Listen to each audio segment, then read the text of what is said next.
तो दोस्तों आप लोगों ने नोटिस किया होगा कि जब भी आप मार्केट के अंदर ट्रेड लेते हो तो मार्केट सबसे पहले आपके स्टॉप लॉस को हंट करता है। उसके बाद आपको आपके ही डायरेक्शन में एक काफी अच्छा मूव देखने के लिए मिलता है। तो ये कोई कोइंसिडेंस नहीं है, ना ही ये आपका बैड लक है। इसका नाम है लिक्विडिटी और आज की हम इस वीडियो में जानेंगे कि इस लिक्विडिटी को कैसे ट्रेड करते हैं। तो चलते हैं स्क्रीन पर, वहां मैं आपको बताता हूँ कि इस लिक्विडिटी नाम के कॉन्सेप्ट को कैसे ट्रेडिंग इंडस्ट्री के अंदर ट्रेड करते हैं। अब मोस्ट ऑफ द ट्रेडर इसलिए लॉस नहीं करते क्योंकि उनकी स्ट्रेटजी गलत है, बल्कि इसलिए लॉस करते हैं क्योंकि उनको ट्रेड लेने की एग्जैक्ट लोकेशन नहीं पता। वो क्या करते हैं, वो कुछ इस जगह एग्जैक्ट अपनी स्टॉप लॉस रखते हैं और सेलर अपनी स्टॉप लॉस इस जगह रखते हैं। तो स्मार्ट मनी कभी भी प्राइस को चेज नहीं करती, वो लिक्विडिटी का यूज करती है। इसका मतलब वो पहले इन सभी के एसएल को हिट करेगी, उसके बाद ही आपको मार्केट के अंदर एक रियल मूव देखने के लिए मिलेगा। तो अब समझते हैं कि लिक्विडिटी होती क्या है। लिक्विडिटी का मतलब है ऑर्डर्स। जितने आपको ज़्यादा ऑर्डर देखने के लिए मिलेंगे, इसका मतलब वहाँ उतनी ही ज़्यादा लिक्विडिटी अवेलेबल है। अब जैसे मान लो मार्केट में एक ऐसे अपसाइड मोमेंटम आपको देखने के लिए मिला, उसके बाद मार्केट इस जगह पर साइडवेज हो गई। इसका मतलब यहाँ पर बहुत सारे सेल ऑर्डर अवेलेबल है, मतलब यहाँ एक हैवी क्वांटिटी में लिक्विडिटी अवेलेबल है और इस जगह पर काफ़ी बाइंग ऑर्डर है। इसका मतलब यहाँ पर बाइंग ऑर्डर की लिक्विडिटी अवेलेबल है। और अगर मैं आप कहूँ कि किसी बिग प्लेयर या इंस्टीट्यूशनल फंड को मार्केट में सेलिंग लानी है, तो बेसिक सी बात है कि वो इस जगह पर से तो सेलिंग लाएंगे नहीं, कुछ इस जगह से, क्योंकि उनको इस जगह पर एक अच्छी प्राइस देखने के लिए नहीं मिली। तो स्मार्ट मनी कॉन्सेप्ट पहले इन सभी सेलर्स के, यहाँ इस लेवल पर जितने भी सेलर होंगे, इन सभी सेलर्स के स्टॉप लॉस को हंट करेगा और उसके बाद इन सभी सेलर्स की लिक्विडिटी को ग्रैब करेगा। उसके बाद ही आपको मार्केट में एक रियल मूव देखने के लिए मिलता है। तो जैसे ही इस जगह से मार्केट इन सभी सेलर्स की लिक्विडिटी को हंट करेगा या लिक्विडिटी को ग्रैब करेगा, उसके बाद आपको मार्केट में एक सडनली स्पाइक भी देखने के लिए मिल सकती है और मतलब एक काफ़ी अच्छा आपको डाउन मूव देखने के लिए मार्केट में मिलेगा। तो सिंपल सा एग्जांपल है, मतलब जितने ज़्यादा ऑर्डर होंगे उतनी ज़्यादा लिक्विडिटी अवेलेबल होगी। और लिक्विडिटी ग्रैब का मतलब है कि मार्केट पहले जितने भी ऑर्डर एक जगह उसको देखने के लिए मिलते हैं, उन सभी ऑर्डर्स की लिक्विडिटी को ग्रैब करेगा, मतलब उन सभी बायर या सेलर के स्टॉप लॉस हंट होंगे और उसके बाद मार्केट में आपको उसी डायरेक्शन में एक रियल मूव देखने के लिए मिलेगा। अब ये जैसा आप देख सकते हैं, इथेरियम का 15 मिनट का चार्ट है। तो अब मार्केट क्या करता है, मार्केट ने इस जगह पर एक सपोर्ट क्रिएट कर रखा है और एक सपोर्ट कुछ इस एरिया में क्रिएट कर रखा है। अब मार्केट क्या करेगी, वो सबसे पहले इस सपोर्ट को ब्रेक करेगी और इस सपोर्ट को ब्रेक करने के बाद एसएमसी अपनी पोजीशन बिल्ड करेगी।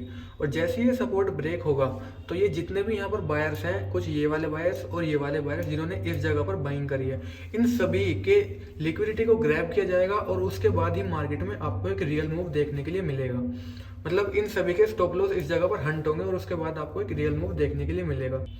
इस जगह पर जो ब्रेकडाउन देखते ही ट्रेडर ने सेल करा होगा, वो सभी ट्रेडर यहाँ पर ट्रैप हुए होंगे और जो पेशेंट ट्रेडर है वो प्रॉफिट में होते हैं। अब जो नॉर्मली एक ट्रेडर गलती करता है, वो क्या करता है, सेम हाई और सेम लो के नीचे अपने स्टॉप लॉस को लगाना। मतलब ये सबसे बड़ी गलती है कि अगर आपको इस जगह पर एक सपोर्ट देखने के लिए मिल रहा है तो आप इसी के जस्ट नीचे अपना अगर बाय कर रहे हो तो आप अपने स्टॉप लॉस लगाओगे। ये सबसे बड़ी गलती है। आपको स्टॉप लॉस हमेशा लॉजिकल ही रखना है, मतलब लॉजिकल स्टॉप लॉस नहीं है तो आपका स्टॉप लॉस हंट होगा और उसके बाद आपको मार्केट में आपकी साइड ही एक मूव देखने के लिए मिलेगा। दूसरी गलती है ब्रेकआउट। कभी भी ब्रेकआउट या ब्रेकडाउन पे डायरेक्ट ट्रेड नहीं लेनी। अब लिक्विडिटी का मतलब ये नहीं है कि मार्केट ने मान लो इस जगह पर जैसे लिक्विडिटी ग्रैब हुई इन सभी बायर्स की, तो आप सीधा जैसे मार्केट ने इस कैंडल के बाद लिक्विडिटी को ग्रैब किया तो आप डायरेक्ट इसमें एंट्री कर दोगे। लिक्विडिटी कभी भी एंट्री नहीं होती, वो बस एक लोकेशन होती है कि आपको एंट्री लेना कहाँ है। एंट्री आपको हमेशा कंफर्मेशन पे लेनी। लिक्विडिटी मार्केट ने ली। अब लिक्विडिटी का मतलब ये नहीं है कि मार्केट ने मान लो इस जगह पर जैसे लिक्विडिटी ग्रैब हुई इन सभी बायर्स की, तो आप सीधा जैसे मार्केट ने इस कैंडल के बाद लिक्विडिटी को ग्रैब किया तो आप डायरेक्ट इसमें एंट्री कर दोगे। लिक्विडिटी कभी भी एंट्री नहीं होती, वो बस एक लोकेशन होती है कि आपको एंट्री लेना कहाँ है। एंट्री आपको हमेशा कंफर्मेशन पे लेनी है।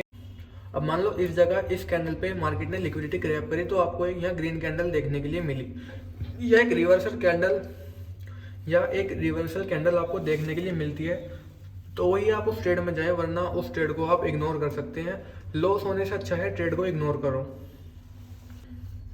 अब कैसे इस लिक्विडिटी को ट्रेड करना है, सबसे पहले आपको इक्वल हाई और इक्वल लो ढूंढने हैं कि किस जगह पर आपको एक अच्छा सपोर्ट कि किस जगह पर आपको एक काफ़ी बार सपोर्ट यूज़ हुआ हुआ और काफ़ी बार एक रेजिस्टेंस यूज़ हुआ देखने के लिए मिला हो। उसके बाद आपको प्राइस कहाँ तक की लिक्विडिटी को ग्रैब कर सकता है वो आपको पहचानना है, मतलब वो आपको आइडेंटिफाई करना है। तीसरी चीज गाइस, कंफर्मेशन का वेट करना है आपको। बिना कंफर्मेशन के आपको ट्रेड नहीं करनी। और उसके बाद आती है स्टॉप लॉस। आपको स्टॉप लॉस हमेशा अपना लॉजिकल रखना है, मतलब जहां सबका स्टॉप लॉस है वहां आपको अपना स्टॉप लॉस नहीं रखना। और हाँ, रिस्क मैनेजमेंट आपको जरूर फॉलो करना है। कभी भी 1% से ज्यादा रिस्क मत लो। अपने ओवरऑल कैपिटल का 1% ही आप अपनी एक ट्रेड में रिस्क लो। अब अगर अब अगर मैं बात करूं इसी ट्रेड को अगर आप करते तो मोस्ट ऑफ द ट्रेडर अगर इस कैंडल के बाद एंट्री लेते तो अपना वो स्टॉप लॉस इस कैंडल के लो को रखते। लेकिन ये आपको नहीं करना। आपको स्टॉप लॉस थोड़ा नीचे लगाना है ताकि अगर मार्केट दोबारा नीचे आए तो आपका स्टॉप लॉस छूकर दोबारा से ऊपर ना जाए। और जो टारगेट है वो आपका जो रेजिस्टेंस आपको देखने के लिए मिलता है वो आप अपना टारगेट रख सकते हो, उससे थोड़ा कम, ताकि मार्केट अगर रिवर्स हो तो आपका टारगेट जब भी अचीव हो जाए।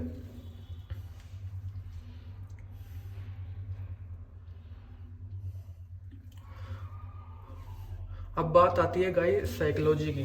साइकोलॉजी आपको समझनी पड़ेगी कि लिक्विडिटी अगर आप समझते हो तो आपकी साइकोलॉजी भी चेंज होती है। अगर आप लिक्विडिटी को ट्रेड करना सीख गए ना तो आपकी साइकोलॉजी 100% चेंज। क्योंकि अगर आपने लिक्विडिटी को ट्रेड करना सीख लिया इसका मतलब आपने पेशेंस में रहना सीख लिया। और ट्रेडिंग में पेशेंस ही सबसे बड़ी स्किल है। तो भाई अगर तुम्हारा भी स्टॉप लॉस बार बार हिट होता है तो हर वीक अपनी स्ट्रेटेजी मत चेंज करो, अपने माइंडसेट को चेंज करो।